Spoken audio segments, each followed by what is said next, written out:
सीखो कुछ अपनी बहन वेदिका से। कितनी तरक्की पाई है इसने, देखो अपने ऑनलाइन कपड़ों के बिजनेस से पूरे बरेली में नाम रोशन कर दिया हमारा। और तुम तो मनहूस ही हो। मुझे तो किसी से बात ही नहीं करनी, क्योंकि आप लोगों की सिर्फ एक ही लड़की है। मैं तो आपकी संतान हुई ही नहीं ना। कालिंदी गुस्से से अपने कमरे में जाती है।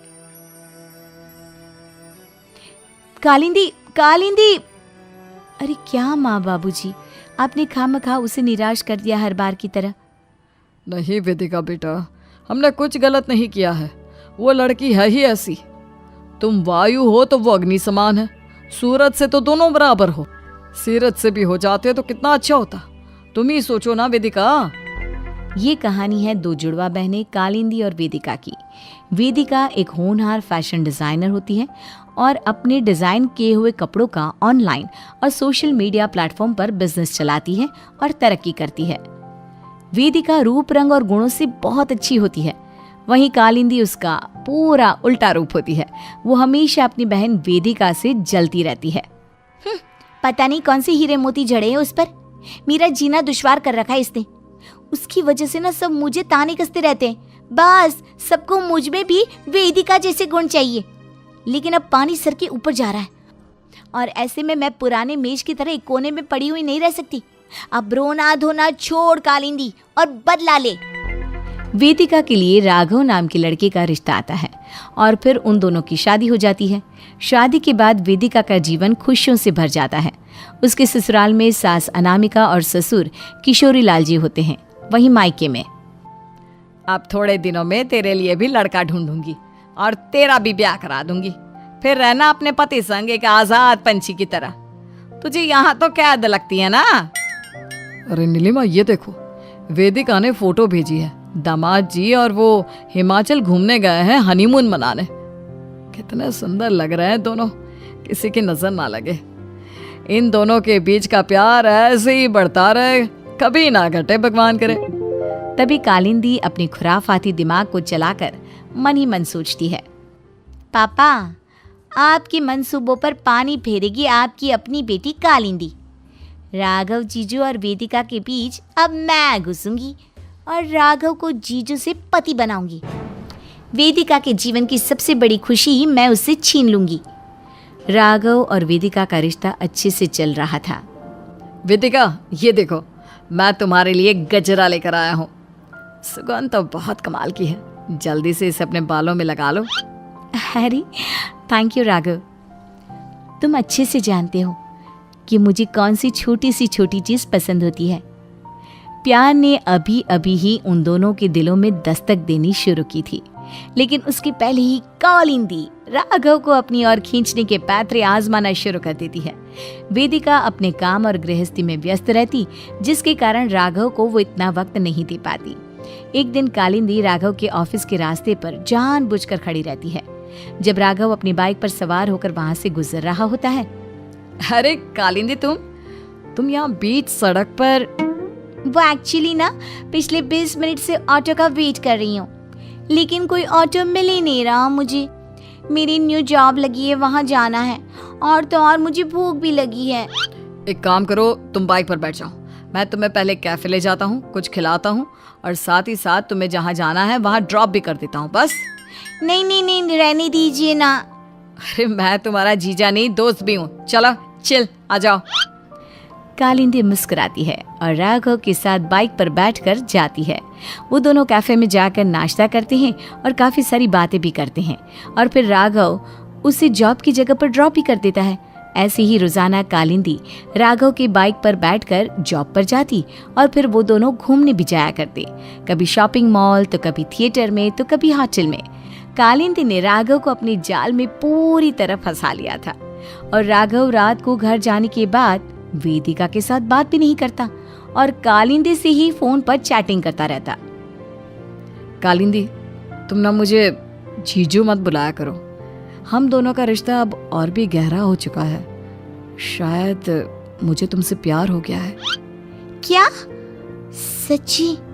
हाँ कालिंदी, काश मैं समय में फिर से पीछे जा पाता और तुमसे शादी कर लेता। वो तो तुम अभी भी कर सकते हो। क्या हुआ, अगर तुम मेरी बहन की पति हो तो। हम दोनों एक दूसरे से प्यार करते हैं और दो प्यार करने वालों के लिए क्या दुनिया, क्या समाज।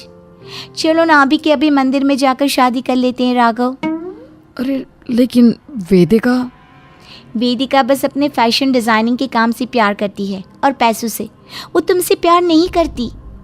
कालिंदी ज़बरदस्ती राघव को मंदिर ले जाती है और उससे शादी कर लेती है और फिर राघव उसे अपने घर ले जाता है। दरवाज़ा खोलते ही अपनी जुड़वा बहन और पति दोनों के गले में वरमाला और कालिंदी की मांग में सिंदूर देखकर वेदिका भौंचक्का रह जाती है। ये सब क्या है? मैंने और कालिंदी ने शादी कर ली है, अब ये भी इस घर में रहेगी। तुम्हें जाना है तो जा सकती हो। वैसे भी तुम्हें सिर्फ अपने फैशन डिजाइनिंग से ही प्यार है। अब तुमने मुझे हमेशा हमेशा के लिए खो दिया। लेकिन राघव बेटा, लेकिन ये सब क्या है? अरे ओ कल मुही, शर्म नहीं आई तुझे अपनी ही बहन के गृहस्थी में आग लगाते हुए? ये सब तुम्हें बिल्कुल भी शोभा नहीं देता। अब सब कालिंदी को कुछ मत बोलिए, वो अब मेरी धर्मपत्नी है। चलो कालिंदी, हमारे कमरे में चलते हैं। हाँ राघव। कालिंदी मुस्कुराकर राघव के साथ कमरे में जाती है। वेदिका फूट फूट कर रोती है। ये क्या हो गया अम्मा जी, पापा जी? मेरी जुड़वा बहन ही मेरी सौतन बन गई। अब मैं क्या करूं? मेरा तो संसार उजड़ गया। वेदिका ससुराल छोड़कर मायके चली जाती है। नीलिमा और राजेंद्र कालिंदी को खूब सुनाते हैं। अरे बेशरम, तेरी बहन है वो, अपनी ही बहन की खुशियां खा गई। आज से तू हमारी बेटी नहीं, हमारी सिर्फ एक ही औलाद है और वो है वेदिका। अरे जाओ जाओ, वैसे भी आप दोनों ने कभी मुझे अपनी बेटी जैसे प्यार किया ही नहीं। कालिंदी और राघव दोनों एक साथ रहने लगते हैं। कालिंदी अपनी बहन वेदिका की तरह साड़ियाँ पहनने लगी, श्रृंगार करने लगी। बालों का स्टाइल, परफ्यूम की महक, पायल, चूड़ियाँ, झुमके, एक एक चीज़ पूरे वेदिका जैसे। वो दोनों होटल में जाकर खाना खाते हैं। राघव, मैंने अब तो वेदिका की जगह ले ली है। तुम्हें मेरे वेदिका जैसे सजने संवरने पर कोई ऐतराज तो नहीं है ना? अरे नहीं कालिंदी, उल्टा मैंने तो तुम में वेदिका को ही देखा है। जिस वेदिका को मैंने पसंद किया था वो शादी के बाद बदल गई, और फिर तुम्हारी शक्ल में, तुम्हारे रूप में मैंने उसी वेदिका को फिर से पा लिया। तो इसे मेरी शक्ल में और रूप में भी वेदिका ही नजर आती है। मतलब ये कालिंदी को नहीं, कालिंदी में वेदिका को देखकर प्यार करता है। कैसा पागल प्रेमी है। खैर मुझे क्या, ये मुझे प्यार नहीं करता तो भी कोई प्रॉब्लम नहीं, क्योंकि मेरा मकसद तो सिर्फ अपनी जुड़वा बहन की सौतन बनना था। वो मकसद तो पूरा हो गया। लेकिन धीरे धीरे राघव को कालिंदी के नखरों से परेशानी होने लगती है। जैसे कालिंदी खाना बनाने में आलस करती, सुबह लेट तक सोती रहती और राघव को टिफिन भी नहीं देती। राघव के कपड़ों को धोती नहीं और उसे हर एक चीज में दिक्कत आती। एक दिन रात में देर तक राघव का पता नहीं मिलता। अनामिका और किशोरी लाल जी परेशान हो जाते हैं, लेकिन कालिंदी वो तो पॉपकॉर्न गटकते हुए आराम से टीवी देखती है। रात के 12 बजने वाले हैं, लेकिन अब तक राघव का पता नहीं है।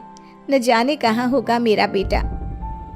इसे देखो, माथे पर एक शिकन तक नहीं है, आराम से टीवी देख रही है। ना राघव का फोन लग रहा है ना कुछ।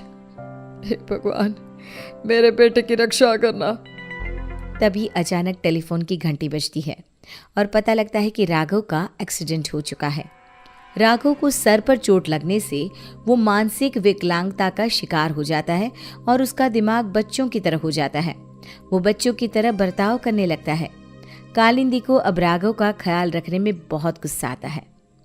कालिंदी दीदी, मुझे ना चॉकलेट केक खाने का बहुत मन होता है, और मुझे ना बास्केटबॉल भी चाहिए। फिर तुम मेरे साथ खेलना, ओके कालिंदी दीदी। ओ गॉड, ये बेवकूफ़ इडियट आदमी। नो नो नो नो, मैंने इसकी सेवा करने के लिए और दीदी और मम्मी बनने के लिए तो शादी नहीं की। एक वक्त पे अपनी बहन की सौतन बनने से मैं पीछे हट जाऊं, लेकिन इसकी आया तो मैं कतई ना बनूं।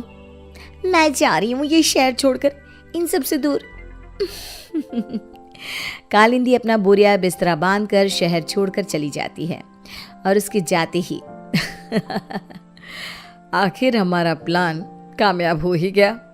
हाँ राघव, फाइनली अब तुम फिर से मेरे हो गए। आई एम सॉरी वेदिका, लेकिन मैंने तुमसे जुदा होकर भी तुमसे ही प्यार किया। कालिंदी में भी मैंने तुम्हें ही ढूंढा। मेरी धर्मपत्नी, मेरी अर्धांगिनी सिर्फ तुम ही तुम हो। अगर तुम मुझे सही समय पर कालिंदी की कही गई बातें नहीं बताती कि उसने तुमसे बदला लेने के लिए मुझसे शादी की है, तो शायद अब तक मैं तुमसे अलग रहता। और इस तरह मैंने तुमसे बदला लेने के लिए अपने जीजा जी को सजना जी बना लिया। इस तरह सारी गलतफहमियां मिट जाती हैं। राघव वेदिका की मांग में सिंदूर भरता है और उस दिन से पूरा परिवार फिर से खुशी खुशी रहने लगता है। अरे बहू, ला टीवी का रिमोट मुझे दे। तो कब से टीवी देख रही है? कपिल शर्मा शो का टाइम हो गया है। अरे जरा रुकिए माँ जी, अभी अभी तो मेरा सीरियल शुरू हुआ है। एक काम करिए, आप कपिल शर्मा को अपनी सहेली मीना आंटी के यहाँ जाके देख लीजिए। अरे तू खुद क्यों नहीं चली जाती अपनी उस नक्चड़ी सहेली कमला के यहाँ? हैं? बड़ी आई मुझे भेजने वाली। सीमा गुस्से से जवाब देती है। मुझे भी कोई शौक नहीं है आपके साथ बैठकर टीवी देखने का। फिर सीमा अपनी सहेली कमला के घर चली जाती है। अरे क्या बात है सीमा, अचानक इतनी रात को मेरे घर आना कैसे हुआ? अरे क्या बताऊं तुझे, मेरी सास के मारे तो घर पर टीवी देखना तक मुश्किल हो गया है, इसीलिए मैं तेरे घर पे आ गई हूँ टीवी देखने। अरे तू अपनी सास से इतना डरती क्यों है?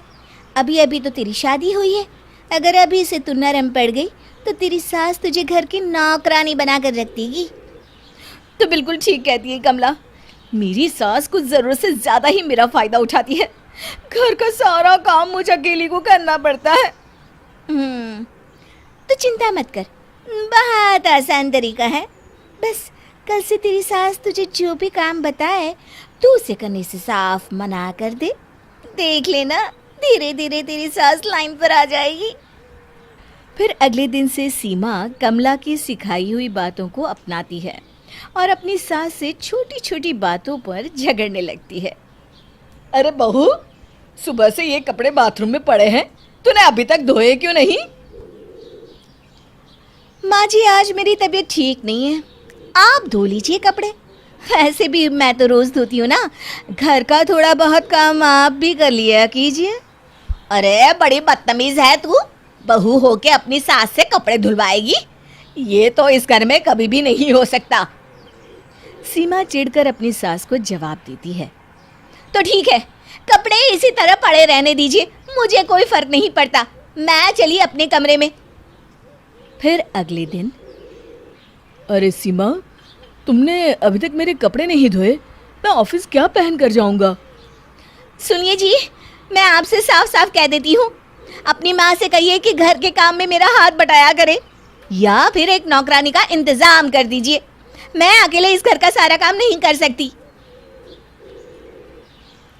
अपनी पत्नी का ये रूप देख सुरेश बिना कुछ कहे चुपचाप अपने ऑफिस चला जाता है। फिर उसी शाम। अरे बहू, रात के 8 बज गए हैं और अभी तक तूने खाना नहीं बनाया, तू आखिर कर क्या रही है? आज मेरा खाना बनाने का मूड नहीं है। आज खाना आप बना लीजिए या फिर रेस्टोरेंट से मंगा लीजिए ना। अरे बड़ी अजीब है तू, अगर मुझे ही खाना बनाना था तो तुझे क्यों बहू बनाकर अपने इस घर में लाई हूँ? बस बहुत हो गया माँ जी, आप भी कभी कभी अपने हाथ पैर चला लिया कीजिए। सारा दिन बस यहाँ वहाँ टाइम पास करती रहती हैं। हे भगवान, वो कौन सी मनहूस घड़ी थी जब मैं इसे अपनी बहू बनाकर इस घर में लाई थी। अरे माँ जी, किस्मत तो मेरी फूट गई है जो मुझे आप जैसी सास मिली है। फिर दोनों एक दूसरे से नाराज होकर अपने अपने कमरे में चली जाती है। थोड़ी देर के बाद सुरेश और उसके पिताजी दफ्तर से घर लौटते हैं। आज घर में खाना नहीं बना है, ये देखकर सुरेश अपने पिताजी से कहता है। पिताजी, अब पानी सर के ऊपर निकल चुका है। इन दोनों की सुलह कराने के लिए हमें ही कुछ करना पड़ेगा। सुरेश के पिताजी सुरेश से सहमति जताते हुए कहते हैं, तुम बिल्कुल ठीक कहते हो बेटा, मेरे पास एक बढ़िया उपाय है। फिर अगले दिन सुरेश का बेटा राजू अपनी माँ सीमा के पास जाता है। मामा देखो देखो, दादी ने आपके लिए क्या भेजा है। राजू सीमा को एक छोटा सा बॉक्स देता है। सीमा बॉक्स खोलकर देखती है तो उसके अंदर एक सोने का हार था। ये देखकर सीमा की आंखें फटी की फटी रह जाती है। माँ जी ने ये हार मेरे लिए भेजा है। हाँ माँ, दादी अपनी पड़ोस की सहेली से कह रही थी कि मेरी बहू बहुत अच्छी है, मेरा बहुत ध्यान रखती है, घर का सारा काम अकेले संभाल लेती है। अच्छा माँ, अब मैं खेलने जा रहा हूँ। फिर राजू वहाँ से चला जाता है। थोड़ी देर के बाद राजू भागता हुआ अपनी दादी के कमरे में जाता है। दादी दादी, देखिए माँ ने आपके लिए क्या भेजा है। राजू अपनी दादी को एक थैला देता है। सीमा की सास थैले के अंदर सुंदर सी साड़ी देखकर कहती है, अरे इतनी सुंदर साड़ी बहू मेरे लिए लेकर आई है। हाँ दादी, माँ तो अपनी सहेली कमला से कह रही थी मेरी सास बहुत अच्छी है, मेरा बहुत ख्याल रखती है। अच्छा दादी, अब मैं खेलने जा रहा हूँ। सीमा की सास तुरंत उठकर सीमा के कमरे में जाती हैं और सीमा से कहती हैं, अरे बहू मुझे माफ कर दे, मैंने तुझे समझने में बहुत बड़ी गलती कर दी। अरे माँ जी, ये आप क्या कह रही हैं? माफ़ी तो मुझे आपसे मांगनी चाहिए, आप तो मेरी माँ समान हैं। और फिर दोनों खुशी खुशी एक दूसरे के गले लग जाती हैं। सुरेश और उसके पिताजी थोड़ी दूर पर खड़े होकर मुस्कुराते हुए ये नज़ारा देख रहे होते हैं। शिक्षा, हमें अपने हर रिश्ते की अहमियत समझकर उसे सम्मान देना चाहिए। प्रियंका डॉक्टरी की पढ़ाई कर रही थी, लेकिन उसकी सास कोकिला को उसका डॉक्टर बनना बिल्कुल पसंद नहीं था और वो जानबूझकर उसे घर के कामों में उलझा कर रखती थी। नमस्ते आंटी, प्रियंका घर पर है क्या? क्यों? कौन है तू और तुझे क्या काम है मेरी बहू से? जी, मैं उसकी सहेली नीलम हूँ। कल उसका एग्जाम है ना, और उसने मुझसे कुछ किताबें पढ़ने के लिए मंगाई थी, वही देने आई हूँ। अच्छा, तो तू है नीलम जो सारा दिन फोन पर मेरी बहू के कान भरती रहती है। देख लड़की, अगर आज के बाद तूने मेरी बहू को कुछ उल्टी सीधी पट्टी पढ़ाई तो मुझसे बुरा कोई नहीं होगा। और खबरदार, अगर आज के बाद तूने मेरी बहू को फोन किया या दोबारा इस घर में दिखाई दी। अरे माँ जी, पता नहीं आप किस जमाने की औरत है। मैं तो सिर्फ आपकी बहू की मदद करना चाहती थी, लेकिन क्या करे, बेचारी की फूटी किस्मत है जो उसे आप जैसी सास मिली है। ठीक है, जाती हूँ मैं। हाँ हाँ जा, बड़ी आई मुझे भाषण देने वाली, तेरे जैसी बहुत देखी मैंने। शाम को प्रियंका अपने पति के साथ घर आती है। माँ जी, मेरी सहेली नीलम आई थी क्या? अरे बड़ी बदतमीज है तेरी सहेली, बड़ों से बात करने का जरा भी ढंग नहीं है। उसे तो मैंने डांट के भगा दिया। हे भगवान, अब क्या होगा? कल मेरा एग्जाम है। अरे तेरी इस बेकार की पढ़ाई में क्या रखा है? बड़ी आई डॉक्टर बनने। चुपचाप घर के कामों में ध्यान दे। कल मेरी कुछ सहेलियां आ रही है, उनकी खातिरदारी में कोई कमी नहीं होनी चाहिए, समझी? जी माँ जी। प्रियंका की सास मुंह फुला के वहां से चली जाती है।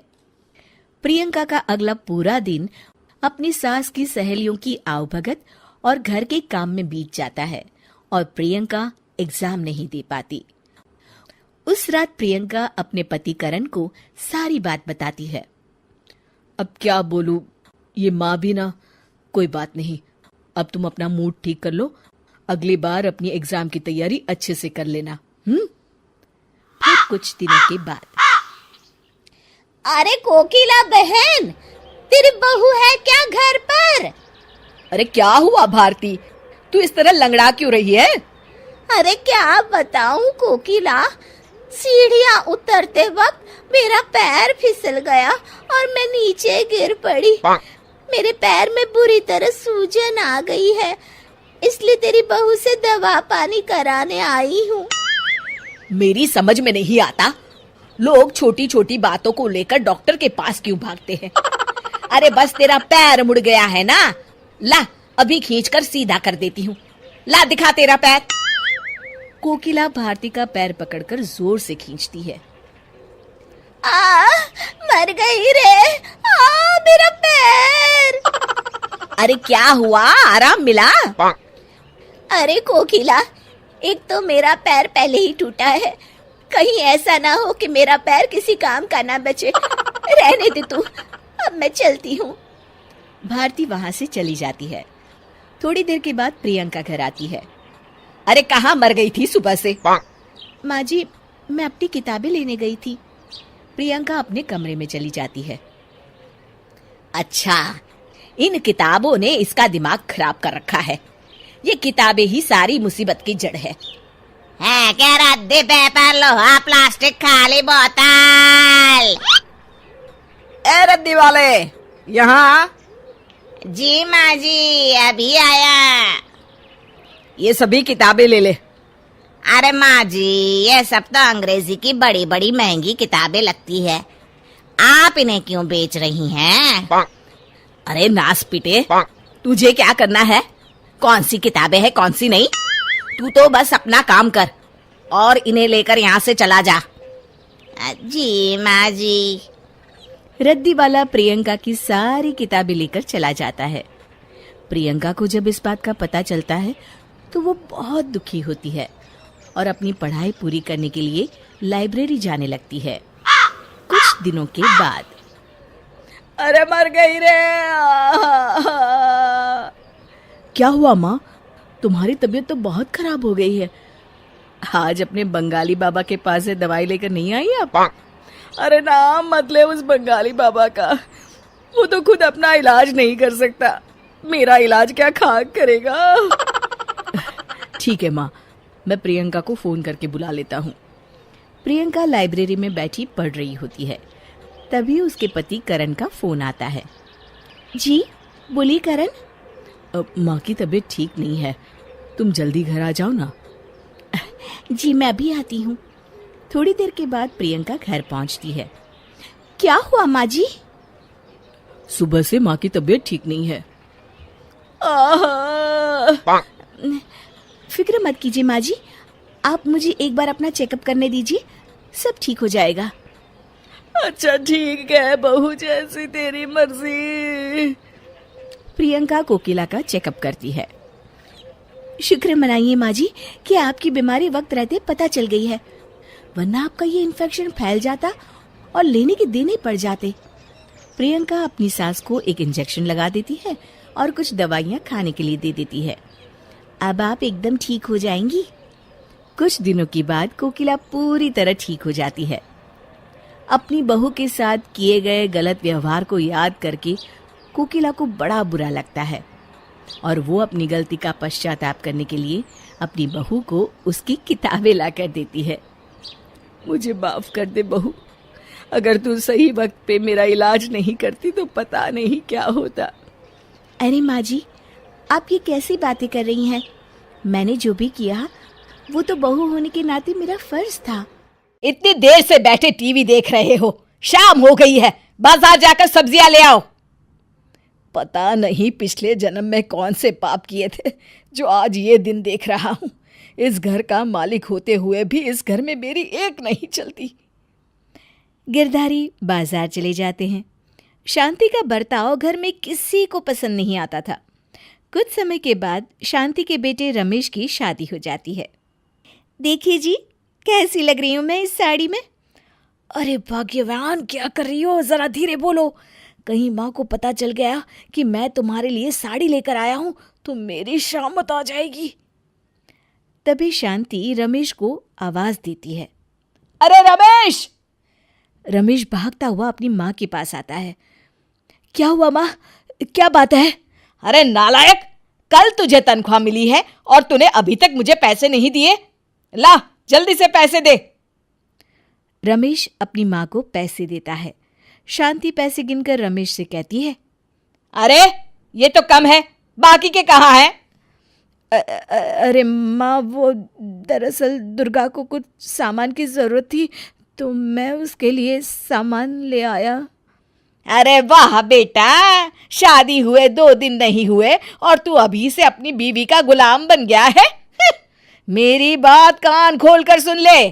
खबरदार अगली बार मेरी इजाजत के बिना तूने उस महारानी पर 1 रुपया भी खर्च किया तो। ठीक है माँ, मैं समझ गया। अब यहाँ खड़ा खड़ा क्या कर रहा है? चल जा काम पे। रमेश वहां से चला जाता है। रमेश के जाते ही शांति अपनी बहू दुर्गा को आवाज देती है, अरे बहू यहाँ। जी माँ जी, कहिए। मेरी साड़ी प्रेस कर दे, मुझे बाहर जाना है। जी माँ जी, अभी कर देती हूँ। दुर्गा साड़ी प्रेस करने चली जाती है। उसी शाम शांति ब्यूटी पार्लर में फेशियल करवा रही होती है कि तभी उनकी सहेली ममता वहां आ जाती है। और सुना शांति, क्या हाल है? सब बढ़िया है, तू बता। और तेरी बहू के क्या हाल है? घर के काम वाम ठीक से करती है या नहीं? अरे करेगी कैसे नहीं, मेरे घर में किसी की मजाल है कि मेरा हुक्म ना माने। ये तो तू बिल्कुल सही बोल रही है, लेकिन आजकल की लड़कियों को तू नहीं जानती, बड़ी तेज होती है। कहीं ऐसा ना हो कि कुछ दिनों के बाद गंगा उल्टी बहने लगे। अच्छा, अब मैं चलती हूँ। ममता के वहां से जाते ही शांति सोच में पड़ जाती है। कहीं इसकी काली जबान सच ना हो जाए, मुझे कुछ करना होगा। अगली सुबह, अरे भाग्यवान, तुमने रामू को काम से निकाल दिया है क्या? तो और क्या करती, अब तो घर में बहू आ गई है, अब हमें नौकर की क्या जरूरत है? अब से घर का सारा काम हमारी बहू करेगी। पता नहीं भगवान ने तुम्हें किस मिट्टी का बनाया है जो तुम अपनी बहू को नौकरानी समझती हो। अरे बहू तो बेटी समान होती है जिसे घर की लक्ष्मी समझा जाता है। देखो जी, तुम मुझसे ज्यादा चपड़ चपड़ मत किया करो और अपना ये धार्मिक पुराण बंद करो। गिरधारी गुस्सा होकर वहां से चले जाते हैं। उनके जाते ही शांति अपनी बहू को आवाज देती है, अरे बहू यहाँ। जी माँ जी। अरे बहू, आज से रामू काका काम पर नहीं आएंगे, इसलिए अब से तुझे घर के सारे काम करने पड़ेंगे। कोई बात नहीं माँ जी, आप फिक्र मत करिए, मैं घर के सारे काम कर लूंगी। इस तरह दुर्गा पूरे घर का काम अकेले करने लगती है और शांति सारा दिन मोहल्ले की दूसरी औरतों के साथ गप्पे लड़ाती। इस तरह कुछ दिन बीत जाते हैं। एक दिन शांति अपने जन्मदिन पर अपनी सहेलियों को घर पर बुलाती है। अरे वाह, तूने तो अपने जन्मदिन की बहुत अच्छी तैयारी कर रखी है शांति, केक तो बहुत बढ़िया है। तभी दुर्गा सभी औरतों के लिए चाय नाश्ता लेकर आती है। उसे देखकर ममता कहती है, अरे शांति, तेरे घर का नौकर रामू कहीं नहीं दिखाई दे रहा, उसे काम से निकाल दिया है क्या? अरे मेरी बहू के होते हुए मुझे नौकर की क्या जरूरत है? मैं उन सासों की तरह नहीं हूं जो अपनी बहुओं को सर पर चढ़ा के रखती है। अरे हमारी बहुओं को पता होना चाहिए कि डर का दूसरा नाम सास है। सच में तेरा तो जवाब नहीं शांति। अपनी सास की इस तरह की बातें सुनकर दुर्गा को बहुत बुरा लगता है, लेकिन वो उस वक्त कुछ नहीं कहती और अपनी सास को सबक सिखाने की ठान लेती है। फिर एक दिन, अरे घर में कितना काम पड़ा है और तू महारानी की तरह अपने कमरे में आराम फरमा रही है, घर का काम कौन करेगा? माँ जी, आज मेरा काम करने का बिल्कुल भी मूड नहीं है। क्या मतलब मूड नहीं है तेरा? दरअसल माँ जी, आज मैं अपनी सहेली के साथ बाजार में शॉपिंग करने जा रही हूँ, इसलिए घर का सारा काम आप कर लीजिए। अरे बावली हो गई है क्या? मुझसे घर का काम करवाने की बात कर रही है? दिन में सपने देख रही है क्या? एक बात अपने कान में अच्छी तरह डाल ले लड़की, इस घर में मेरा राज चलता था, चलता है और चलता रहेगा। अरे माँ जी, मैं भी किसी का हुक्म मानकर दबाव में काम करने वालों में से नहीं हूँ, आप तो भूल ही जाइए। अरे तू कल की छोकरी मुझसे जबान लड़ा रही है? ठहर जा, मैं तुझे अभी बताती हूँ। जैसे ही शांति अपनी बहू दुर्गा के ऊपर हाथ उठाती है, दुर्गा उसका हाथ पकड़कर कहती है, ऐसी गलती कभी मत करिएगा माँ जी, मैं एक कराटे चैंपियन हूँ, एक बार में ईंट के 2 टुकड़े कर देती हूँ। फिर आपका हाथ तो गाजर की तरह नाजुक है, सोचिए इसका क्या हाल होगा। बात समझ में आई या समझाऊं? अपनी बहू का इतना खतरनाक रूप देखकर शांति बुरी तरह घबरा जाती है। तभी वहां रमेश आ जाता है। ओए माँ, मेरा हाथ, मर गई रे, इसके हाथों में तो बहुत ताकत है। अरे छोड़, मेरा हाथ छोड़। अरे रमेश, जरा इस कलमुही से मेरा हाथ तो छुड़ा। अरे माँ, अगर तुम शेर हो तो ये सवा शेर है, तुम खुद ही हाथ नहीं छुड़ा पा रही हो, मैं कैसे छुड़ाऊंगा। मैं चला अपने दफ्तर। इतना कहकर रमेश वहां से चला जाता है।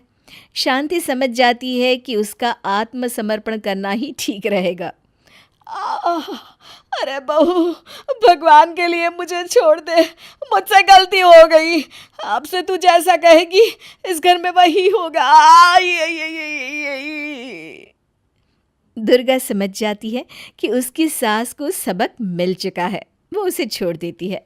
उस दिन के बाद से शांति पूरी तरह सुधर जाती है और अगले दिन से चुपचाप भीगी बिल्ली बनकर घर का सारा काम करने में अपनी बहू का हाथ बटाने लगती है।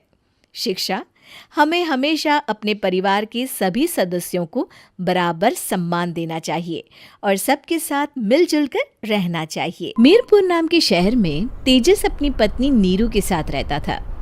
पति पत्नी दोनों ही नौकरी करते थे। एक दिन तेजस गांव अपनी माँ के पास फोन करता है। हेलो, प्रणाम माँ। जीते रहो माँ, तुम दादी बनने वाली हो? अरे वाह, ठीक है बेटा, मैं कल ही आती हूँ। जब माँ जी शहर पहुंची तो बेटे बहू ने बहुत अच्छे से स्वागत किया। लीजिए माँ जी चाय। अरे गर्मा गर्म पकोड़े ले आओ माँ के लिए। नीरू रसोई में गई और 2 मिनट में ही पकोड़े ले आई। जी ये लीजिए। बहू, जादू से बनाए हैं क्या? अभी तो रसोई में गई थी। यम्मी। माँ जी, शीला रसोई में पकोड़े तल रही है, मैं बस लेकर आई। हे भगवान, मेरा धर्म भ्रष्ट कर दिया तूने। अब तो गंगा जल से शुद्धिकरण करना होगा। दूसरे दिन, माँ जी मैंने नाश्ता बना दिया है, ऑफिस जा रही हूँ। पर अभी तो घर का सारा काम पड़ा है। शीला आती ही होगी, झाड़ू पोछा बर्तन कपड़े वो सब कर लेगी। हमारे जमाने में घर का सारा काम हम ही करते थे। जी माँ जी, आप बहुत होशियार हैं, मैं घर ऑफिस दोनों नहीं संभाल पाती। तो जरूरत क्या है घर से बाहर जाकर चाकरी करने की? वैसे भी घर का काम खुद करने से घर में बरकत आती है, समझी? पर माँ जी। पर वर कुछ नहीं, इस महीने की पगार मिले फिर ऑफिस बंद है। हाँ। रात को नीरू तेजस से कहती है, सुनिए जी, माँ जी बोल रही थी कि मैं नौकरी छोड़ दूँ। वैसे ठीक ही तो है, अभी तुम्हें आराम की जरूरत है। फिर भी आराम कहाँ, शीला को छुड़ाने के लिए बोल रही थी। तो अब 24 घंटे में इतना काम तो कर ही सकती हो। पर जॉब पसंद है मुझे, घर पर मन नहीं लगेगा। अगले दिन जब दोनों ऑफिस के लिए निकल रहे थे, मेरी तो कोई कीमत ही नहीं है इस घर में। माँ जी, आजकल महंगाई बहुत है, रहन सहन भी बदल गया है। दोनों नौकरी करते हैं तभी ठीक रहता है। अच्छा, तू कहना क्या चाहती है? मेरा बेटा तुझे बिठा के खिला नहीं सकता? तू ही इस घर का खर्च चला रही है, हैं? नहीं माँ जी, मेरा वो मतलब नहीं था। मतलब खूब समझती हूँ। ये बाल धूप में सफेद नहीं किए मैंने। हाँ। अब तो ये रोज का काम हो गया था। तेजस भी रोज की झिकझिक से परेशान हो गया था। एक दिन उसने कहा, नीरू, वैसे भी तुम्हें मैटरनिटी लीव मिलने वाली है, तो अभी से ही छुट्टी ले लो। पर क्या? मेरी सैलरी अच्छी खासी है। आखिर नीरू ने रिजाइन कर दिया। जब बच्चा हुआ तो घर में सब बहुत खुश हुए। कुछ दिनों बाद तेजस फाइल देख रहा था। क्या हुआ तेजस, कुछ परेशान लग रहे हो? अब हाँ, वो हमारी जितनी सेविंग्स थी वो तो हॉस्पिटल में और छठी के फंक्शन में खत्म हो गई है नीरू। और अभी वैसे मंदी चल रही है तो मैं बोल रही थी कल मुन्ना को हेपेटाइटिस का टीका लगवाना है। नीरू, क्या पोस्टपोन नहीं कर सकते? नहीं जी, बिल्कुल नहीं।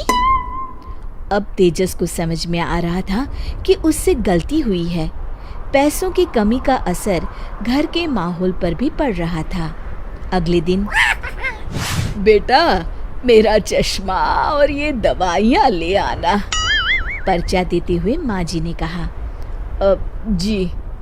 तेजस, मुन्ना के लिए दूध का डिब्बा और डायपर भी ले आना, और ये किराने के सामान की लिस्ट है, इसे भी लाना है।